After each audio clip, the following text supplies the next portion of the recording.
Ég heiti Salvör Gísladóttir og ég ætla að sýna ykkur hvernig við getum tekið mynd á vefnum og við þurfum að breyta stórri mynd eins og hérna á myndasvæðinu. Það voru tekna ljósmyndir af nemum og þær eru mjög stórar. Við ætlum að smella á myndina og sjá hana og getum smellt aftur á hana, þá sjáum við hana í þeirri stærri sem hún er. Og það sem við ætlum að gera er að skera til þessa mynd þannig að hún sé bara lítil og hún sé bara 100 sinnum 100 pixlar og við ætlum að bara taka út andlitið. Við viljum ekki hafa allan þessa vegg hérna fyrir aftan og í raunverulega stærð á myndinni er miklu stærri.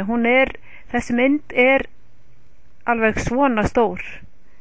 En það sem við þurfum að gera er að við þurfum að taka slóðin af myndinni, þessi slóð hérna, og við þurfum að hægri smellum og segjum copy, afritum hann inn í minni. Svo förum við á vef sem heitir www.emagecrop.com og það er ein af þessum vefþjónustum sem býður upp á að við skerum til myndina. Við þurfum bara að gefa slóðina og þá getum við skorið til myndina. Munið þess emagecrop.com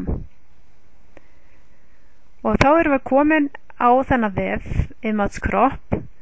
og það sem við gerum er að við smellum hérna á appelsínugular takkan Start Uploading Here og svo límum við vefslóðina sem að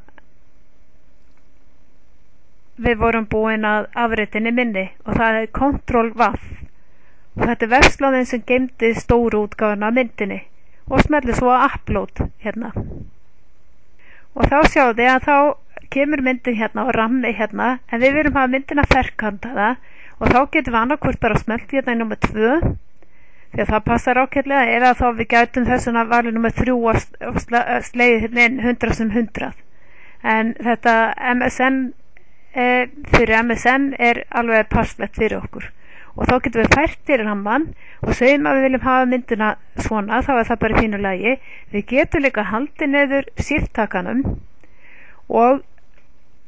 þá getum við minnka og stækka ramman því að það er mikilvægt að við erum að taka mynd af manneskjum að við höfum andlitið eins stórt eins og hægt er ef við ætlum að hafa þetta bara í stærðinu 100 sinnum 100. Svo ef ég er nána með þetta og við skera til myndina svona núna, þá smelli ég bara hérna á crop og það sem ég get valið er gæðin á myndinni, ég get valið á hvaða formið þetta er og ég ætla bara að hafa þetta á JPG formið, það er alveg fínt fyrir myndir og ég get látið vera ramma utan myndina, svona aðeins skýrari frá og segjum að við svarta ramma, þá get ég smellt hérna á Process Image og við getum síðan smellt á Download this image to your PC og vista myndina eitthvað staðar á tölvun okkar og þannig getum við tekið hana seinna inn í elg og notað hana í okkar vef þar.